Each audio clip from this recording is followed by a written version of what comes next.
অর্থের গৌরব, রূপের গৌরব, জনের গৌরব, বাড়ি গাড়ির গৌরব সবকিছু ছেড়ে দিতে হবে। দলের গৌরব, অর্থের গৌরব সবকিছু বাদ দিয়া আপনারা যদি, আমরা যদি, আপনি বাবারে বাচ্চা আস্তে কথা হো বাইরে, আস্তে আস্তে সবকিছু ছাড়িয়া যদি আমরা মা একে অন্যের সঙ্গ করতে পারি, সাধু সঙ্গ, সাধু সঙ্গ, সাধু সঙ্গ সর্বশাস্ত্রে কয় লবমাত্র সাধু সঙ্গে সর্বসিদ্ধি লাভ হয়। আজকের এই অঙ্গনের ছোট বড় কোনো ভেদাভেদ নাই, কে ছোট কে বড়, কে মা কে মেয়ে। একটা কাজ করবাইনি, ওই যে আইসক্রিম বেছে নানি তারে হরবো আমি আসর থেকে না, আমি তার 100 টাকা দিব, এখানে ঘন্টিটা যেন আর বাজায় না। সারাদিন আইসক্রিম বেছো কিন্তু ঘন্টিটা যেন মাঝে মাঝে বাজায় না। একটা ঘন্টি বাড়ি মারে স্কেল চেঞ্জ হয়ে যায়।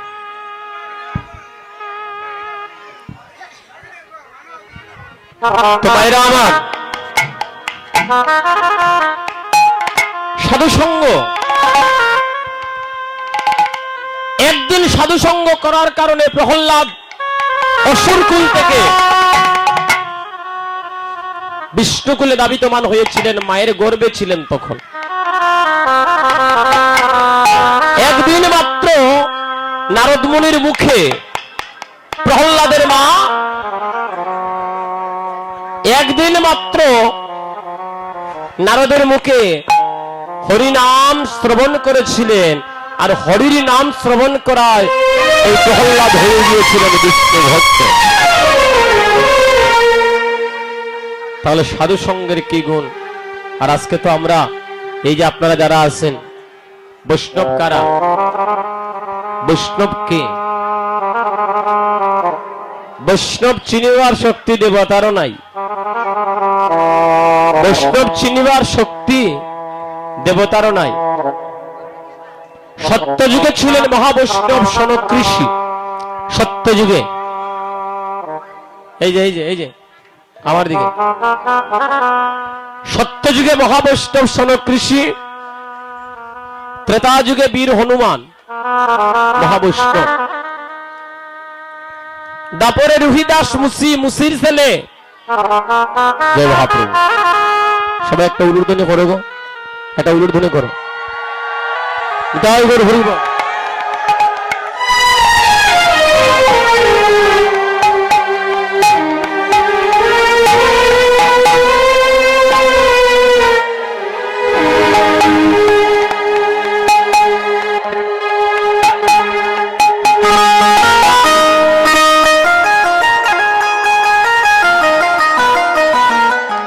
আহারে, ত্রেতা যুগে ছিলেন রুহিদাস মুচি,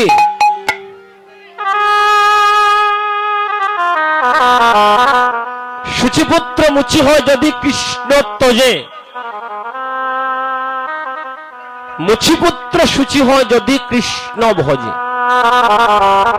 মাগো, রুহিদাসের কথা কি বলবো, ওই বৈষ্ণব সেবা একবারে সংক্ষেপে বলতেছি কথাটা।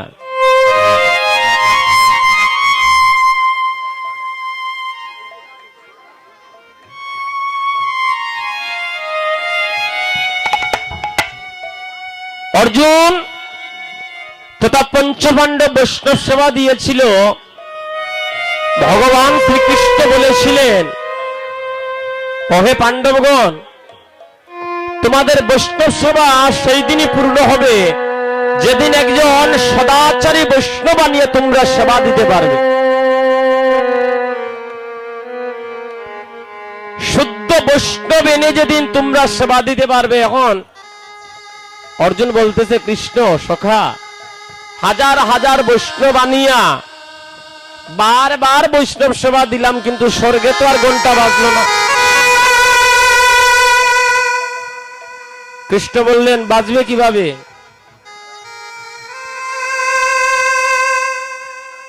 বৈষ্ণব হইবারে আমার মনে ছিল সাদ, আর ত্রিনাদপি শ্লোকেতে গোটাইল বিবাদ। বৈষ্ণব তো সবাই, আপনিও বৈষ্ণব, আমিও বৈষ্ণব। আমারা দেখতে লাগতেছে বৈষ্ণব, আসর থেকে নামার পরে আমি ওই জিমি গুন্ডা। ওখানে আসরে যতক্ষণ সময় আছি তিলক দিয়া দুটি ভিন দিয়া বৈষ্ণব না নিবা, আর প্যান্ট শার্ট ভিন দিলে ইলে কিতা বুঝরাই নানি। আরে বল, তাহলে বৈষ্ণব সবাই, আমরা বৈষ্ণব সাজি। ভগবান বললেন আমার কথাগুলা বুঝে যাননি, নিরাইয়া শুনেন কথাগুলা কাজে লাগবো। ভক্ত মিলে লাখে লাখে, ভক্তি মিলে ফল। ভক্ত তো সবাই, ভক্তি কার মাঝে আছে? কার মাঝে আছে? এখন অর্জুন বলল বন্ধু তাহলে বৈষ্ণব কোথায় পাবো? কৃষ্ণের অর্জুন কিন্তু কৃষ্ণের বন্ধু, কৃষ্ণ অর্জুনের বন্ধু, সখা। যে অর্জুন গোবিন্দকে রথের সারথি বানাতে পেরেছে, সে সামান্য ভক্ত ছিল না। সবাই বলেন হরিব। ভক্তি ভাবে, ভক্তি বলে ভগবানকে রথের সারথি বানিয়ে ফেলল। মায়েরা বলেন আমি যদি বলি তুমি বৈষ্ণব বানিয়ে সেবা দিতে পারবাইনি, এই জগতে সে মানুষ দেখাইয়া চলে না, সে গোপনে থাকে, সে নীরবে নাম নেয়, ভজন করে নীরবে।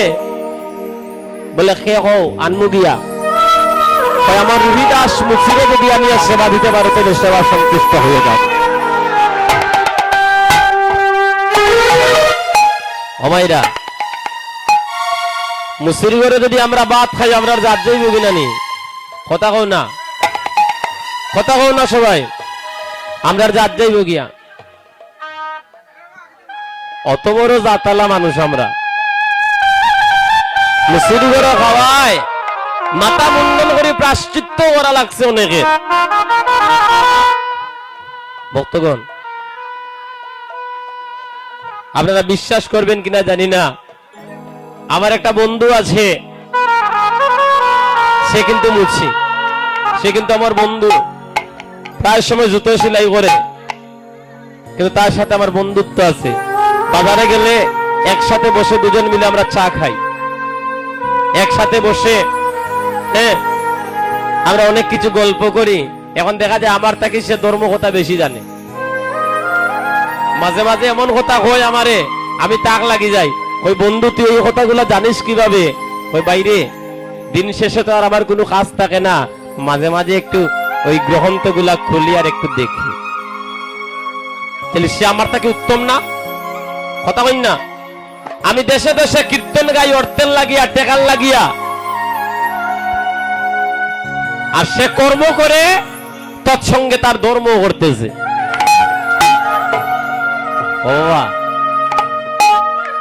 আমি যে কৃষ্ণকে সেবা দেই প্রত্যেক দিন, ওই মুসি বেটাও তো একই কৃষ্ণরে দেয় না, মুসির কৃষ্ণ আলাদা আলাদা নেই।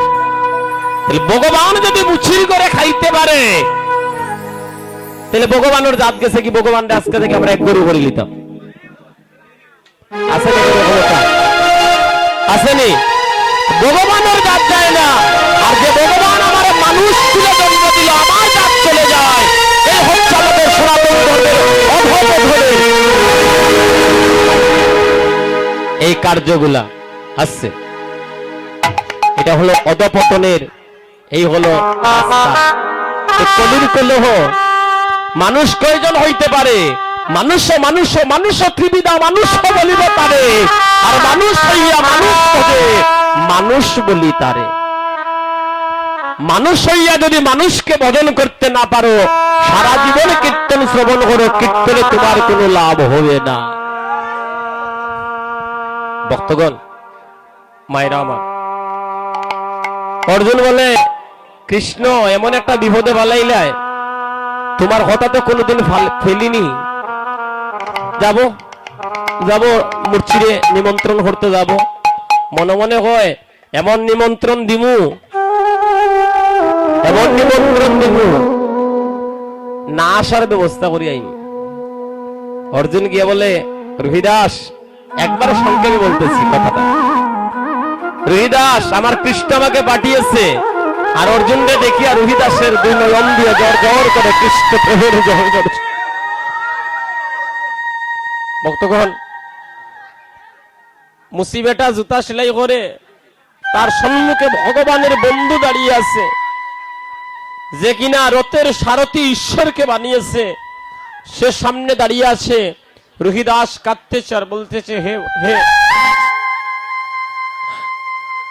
হে অর্জুন, আমার গোবিন্দের সখা, আপনার যে চরণ রাখার স্থান দেব আমার ঘরে, এই জায়গাটুকু নাই। কৃপা করে এসেছেন, আপনার চরণের মর্যাদা দেওয়ার মতো ক্ষমতা আমার নাই। আপনি আসলেন কেন? কি সমাচার বলেন? অর্জুন বললেন, আমার কৃষ্ণ বলেছে আমি বৈষ্ণব সেবা দিমু, তুমি বলে বৈষ্ণব, তোমারে নিমন্ত্রণ করা তাইছি। বৈষ্ণব হইলে আমার বাড়িতে যাইও, আর যদি বৈষ্ণব না হও তাহলে আমার বাড়িতে যাইও না। আমাদের ওখানে গিয়ে তুমি অযথা অন্ন ধ্বংস করিও না। রুহিদাস তো ভক্ত কিন্তু খুব চতুর থাকে। রুহিদাস বলতেছে, কৃষ্ণ যখন কইছে আমি বৈষ্ণব, তাইলে আমি যাইনি। এখন অর্জুন কইতেছে, এই অর্জুন চলে যাবে, রুহিদাস অর্জুনের চরণে লুটিয়ে পড়ে বলতেছে, ওহে সখা, ওহে আমার গোবিন্দের সখা, অতিথি যদি কারো বাড়িতে আসে খালি মুখে গেলে কিন্তু অপরাধ হয়। আমার বাড়িতে দুইটা লবণ অন্ন সেবা করে যাইতে। এমনিতে আইসি, আমার জাত যায় যায়, আর এখন যদি লবণ অন্ন খাই একবারে গেছে। রুহিদাস এমন ভাবে ধরছে, এখন রাগ করিয়া কই, নয় খাইমু, দেও দেও, খাইমু, খাবো দেও, বলে খাইবে আগে স্নান করিলাম। স্নান করে আসছো, স্নান না করলে কিন্তু খাইতে পারতাই না। স্নান করতাম, কই করতাম স্নান, আপনে কেউ না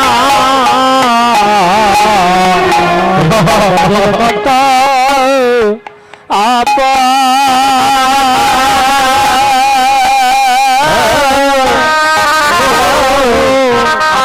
কেহ না, ওই আমার মায়ের মতো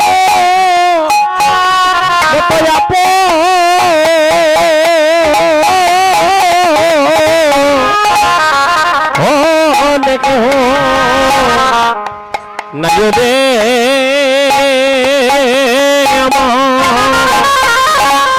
আমার মায়ের মতো আপন কেহ না, ওই আমার মায়ের মতো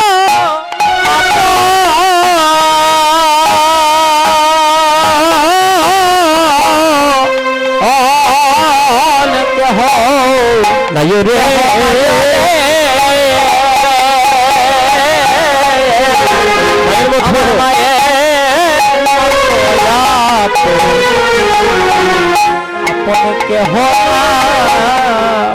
মায়ের ছেলের প্রণাম করে মা আদেশ দিলেন, যা বাবা যুদ্ধে। ছেলে যুদ্ধে যাবে বলে উদ্ধৃত মা।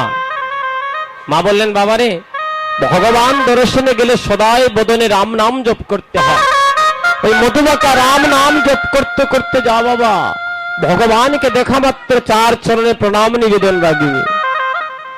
মায়ের কথা শ্রবণ করে ছেলে যুদ্ধক্ষেত্রে গিয়ে উপনীত। রামচন্দ্র তরুণী সেনকে দেখে আনন্দে আত্মহারা। এতদিন যুদ্ধক্ষেত্রে যোদ্ধার আগমন ছিল, আর আজকে যুদ্ধক্ষেত্রে বৈষ্ণবের আগমন। রামচন্দ্র চিৎকার করে উঠে বললেন, ও বিভীষণ, ও লক্ষণ, আজকে যুদ্ধক্ষেত্রে বৈষ্ণবের আগমন। তোমরা সবাই মিলে অনুমোদনে হরিবলের ধ্বনি।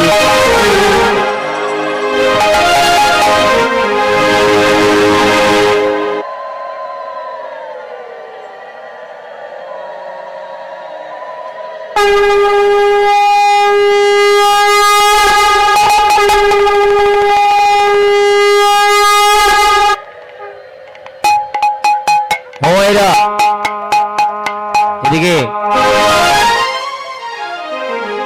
বিভীষণ নিজের ছেলেরে দেখিয়া চিনতে ভুলিবনি যে আজকে আমার ছেলে এসেছে, আমার ছেলে যুদ্ধক্ষেত্রে এসেছে, আর আমার ছেলে বাঁচবে না। এখন যদি ভগবান রে হই আমার ছেলে, প্রভু তো তারে মারবে না, আর প্রভুর হাতে যদি তার প্রাণটা না যায় তাহলে রাক্ষস কুল থেকে সে মুক্তি লাভ করতে পারবে না। বাবা হইয়া বলতেছে ছেলেরে মারার লাগিয়া। এই জগতে কোনো বাবা আছে যে তার ছেলেরে মারার কথা কয়? আজকে তরুণী সেন যখন সামনে দাবিতবান, বিভীষণ বলতেছে বাবা আহা প্রভু তুমি তারা মারো প্রভু, কপট বৈষ্ণব প্রভু কপট ভাবে এসেছে। রামচন্দ্র বললেন তরুণী রে, ও বিভীষণ রে, বিভীষণ সে কপট ভাবে আসলেও সে বৈষ্ণবের ভাবে এসেছে, আমি তো তারে মারতে পারি না। তরুণী সেন ভাবলেন প্রভু তো বলেছে আমার হতে আমার নাম বড়, আর নাম হইতে আমার ভক্ত বড়। তাই প্রথম বানটা মারল লক্ষণের গায়ে। লক্ষণের গায়ে বান মারা মাত্র রামচন্দ্র আর তরুণী সেনের যুদ্ধ লেগে গেছে। এমন যুদ্ধ লেগেছে, রামচন্দ্র যদি মারে একটা বান, তরুণী সেন মারে 10টা ভক্তিবান, আর ভক্তিবানের কাছে সমস্ত বান পরাস্ত হয়ে যাচ্ছে। রামচন্দ্র ক্লান্ত হয়ে বিভীষণকে বলছেন, ও বিভীষণ এই লঙ্কাতে তো সবার মৃত্যুবান তোমার জানা, হ্যাঁ এই লঙ্কাতে তো তোমার সবার মৃত্যুবান তোমার জানা, এই কপট বৈষ্ণবের মৃত্যুবানটা বলে দাও। বাবা হইয়া কেমন করে বলবে? বলে প্রভু যদি মারতেই হয়, নয়নের জল আরামে মুছে, বলে প্রভু যদি মারতেই হয় তুমি তারে বৈষ্ণব বান প্রয়োগ করো। যেই কথা সেই কাজ, যেই মুহূর্তে বৈষ্ণব বান প্রয়োগ করেছে বিভীষণ যুদ্ধক্ষেত্র থেকে মুখ ফিরিয়ে নিয়েছে।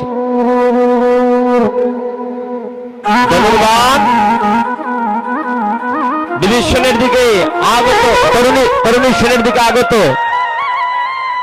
গান্ডীব্য হাত থেকে রেখে, তীর ধনুক হাত থেকে রেখে, সবার হাত উপর দিকে তুলে তরুণী সেন জপ করছে জয় শ্রীরাম, জয় শ্রীরাম, জয় শ্রীরাম। রাম নাম নিতে নিতে তরুণী সেনের মস্তকটা আলাদা হয়ে গেল, কেটে গেল। কাটা মুন্ডুটা রাম নাম নিতে নিতে রামচন্দ্রের চরণে দাবিতমান। যেই মুহূর্তে রামচন্দ্রের চরণে এসে দাবিতমান হয়েছে, রামচন্দ্র রাম নাম শ্রবণ করে স্তম্ভিত। আর বিভীষণ পারলেন না নয়নের জল ধরে রাখতে। বিভীষণ আর পারলেন না নয়নের জল ধরে রাখতে। ভক্তগণ কাটা মুন্ডুটা হাতে নিয়ে পুত্র পুত্র বলে চিৎকার করে কাঁদতে লাগলেন। রামচন্দ্র বললেন, ও বিভীষণ এতদিন লঙ্কাতে যাদেরকে মারলাম একদিনে তোমার নয়নে জল দেখলাম না, তুমি আজকে কাঁদছো কেন? বলে প্রভু আজকে আপনি যারা মেরেছেন সে আর কেউ নয়, সে আমার একমাত্র পুত্র, আমার তরুণী সেন। রামচন্দ্র বলছেন, ও বিভীষণ তুমি আগে কেন বললে না তোমার পুত্র কি আমার পুত্র না? তুমি আগে যদি বলতে তোমার ছেলেরে আমি মারতাম না। আমার হাতে যখন তোমার ছেলের প্রাণটা গেল, তোমার ছেলের লাগে আমার কাছে কিছু তুমি চাও? বলে প্রভু তাহলে জনমে জনমে জনমে জনমে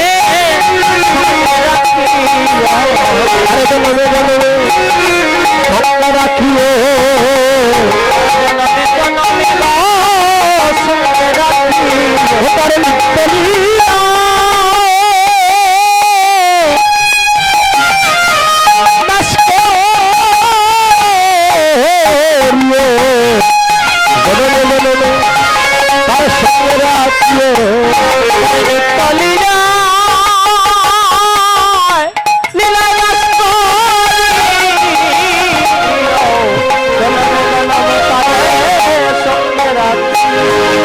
প্রভুর দেওয়া কথা। ওই ত্রেতা যুগের তরুণী সেন বৃন্দাবন লীলা হয়ে গেল মরমী সকা সুবল আর কলিতে গৌরীদাস কীর্তনিয়া এতে কোকু আমার গৌরব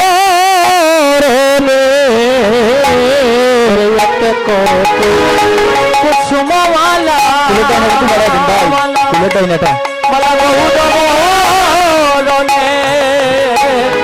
শিরাগারে প্রেম বাবু করে গেল মনে শিরাগারে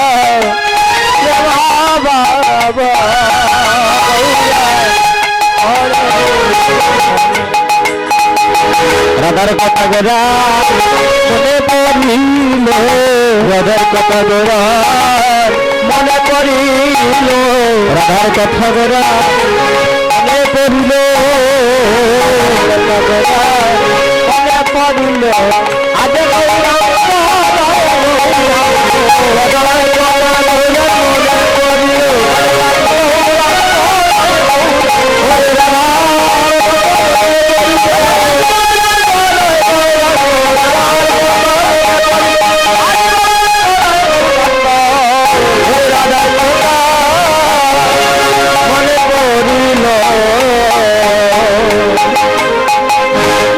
শুনো শুনো ও গৌরী দাস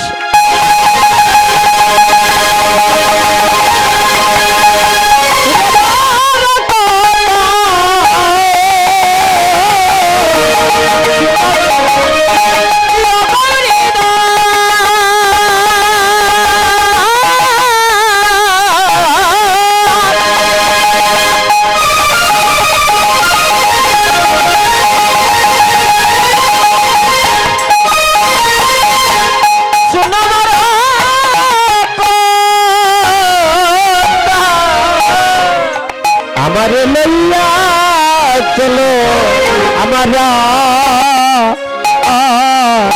রাইয়া ছেলে আমার লইয়া চলো আমার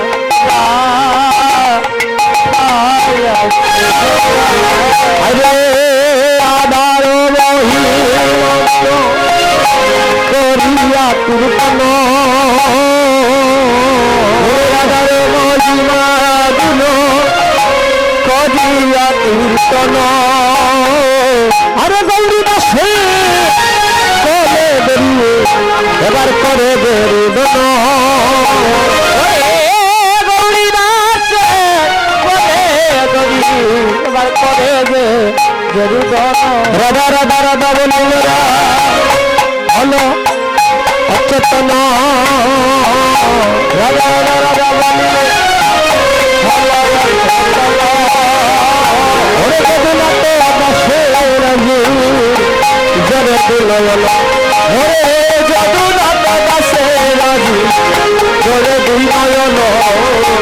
সামনে